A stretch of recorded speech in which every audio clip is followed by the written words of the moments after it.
Assalamualaikum warahmatullahi wabarakatuh. Halo guys, balik lagi dengan channel kita Belajar Bareng Yuk.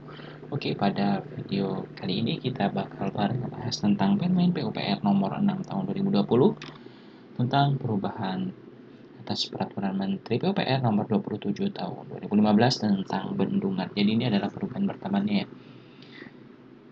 Jadi sebenarnya pasal yang dirubah ini adalah pasal 105, kemudian ada perubahan lagi nih di pasal 105 dengan permen baru lagi di tahun 2021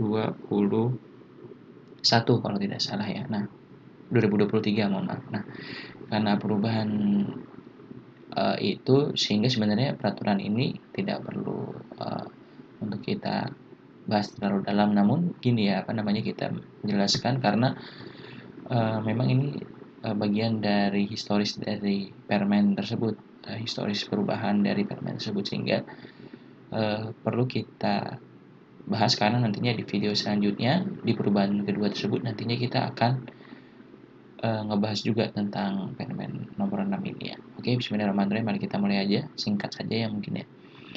Nah, ini permen PUPR nomor 27 tahun 2015 ya, pasal 105 nya yang diubah berisi seperti ini ya. Jadi kan pasal 101 ayat 3-nya tentang pengendalian pemanfaatan ruang pada waduk. Nah, ini pasal 105-nya di Permen PUPR nomor 27 tahun 2015. Kemudian digantinya seperti ini ya. Permen PUPR nomor 6 tahun 2020, penggantiannya isinya adalah pasal 1 angka Romawi. Ketentuan pasal 105 Permen PUPR nomor 27 tahun 2015 tentang bendungan, Berita Negara Republik Indonesia tahun 2015 nomor 771 diubah sehingga berbunyi sebagai berikut. Nah, pasal 105 ayat 1, pengendalian pemanfaatan ruang pada waduk. Sebagaimana dimaksud pada pasal 101 ayat 3 huruf D meliputi daerah genangan waduk dan daerah sepadan waduk. Ayat 2-nya untuk pengendalian pemanfaatan ruang pada waduk. Sebagaimana pada ayat 1, Menteri Gubernur atau Bupati Wali Kota sesuai dengan kewenangannya menetapkan A. Pemanfaatan ruang pada waduk, B. Pengelolaan ruang pada waduk, dan C. Pemberdayaan masyarakat dalam pengendalian pemanfaatan ruang pada waduk. Ayat 3, pemanfaatan ruang pada daerah genangan waduk hanya dapat dilakukan untuk A. Kegiatan pariwisata, B. Kegiatan olahraga, C. Budidaya perikanan, dan atau D. Pembangkit listrik tenaga surya terapung. Ayat 4, pemanfaatan ruang pada daerah sepadan waduk hanya dapat dilakukan untuk A. Kegiatan penelitian, B. Kegiatan pengembangan ilmu pengetahuan, dan atau C. Upaya mempertahankan fungsi daerah sepadan waduk. Ayat 5, pemanfaatan ruang pada daerah genangan waduk sebagaimana dimaksud pada ayat 3 dilakukan dengan memperhatikan A.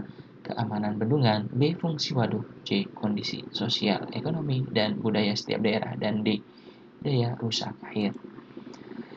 Ayat 6-nya, selain memperhatikan ketentuan sebagaimana dimaksud pada ayat 5, pemanfaatan ruang pada daerah genangan waduk untuk pembangkit listrik tenaga surya terapung sebagaimana dimaksud pada ayat 3 huruf D harus memperhatikan A. Letak dan desain pembangkit listrik tenaga surya terapung harus mendukung pengelolaan kualitas air.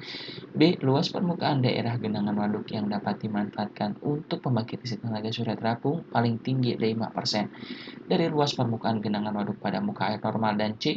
Tata letak pembangkit listrik tenaga surya terapung tidak mengganggu fungsi dari bangunan pelimpah dan bangunan pengambil atau intek, serta memperhatikan jalur pengukuran batimetri waduk. Ayat 7, penggunaan ruang di daerah sempadan waduk dilakukan dengan memperhatikan poin A hingga poin C nih ya.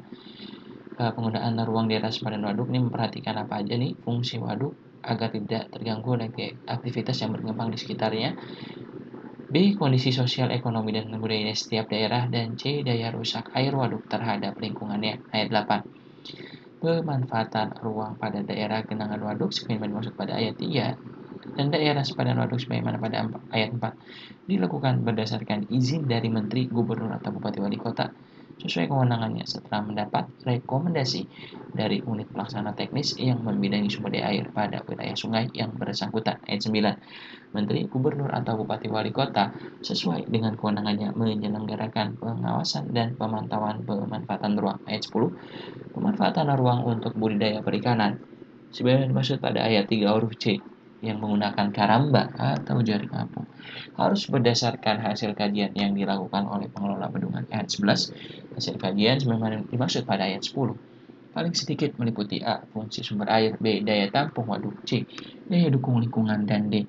Tingkat kekokohan dan daya tahan struktur bendungan beserta bangunan pelengkapnya. Ayat 12, hasil kajian sebagaimana dimaksud pada ayat 11 digunakan sebagai dasar dalam pemberian izin pemanfaatan ruang untuk budidaya perikanan dengan menggunakan karamba atau jaring apung. Ayat 13, persyaratan dan tata cara permohonan serta pengkajian pemanfaatan ruang pada waduk dilakukan sesuai dengan ketentuan peraturan perundang-undangan. Oke, mungkin itu dia pembahasan kita untuk Permen PUPR nomor 6 tahun 2020. Terima kasih telah menonton. Jangan lupa like, comment, dan subscribe. Semoga sukses dan sehat selalu untuk kita semua. Amin amin ya rabbal alamin. Thank you for watching. Wassalamualaikum warahmatullahi wabarakatuh.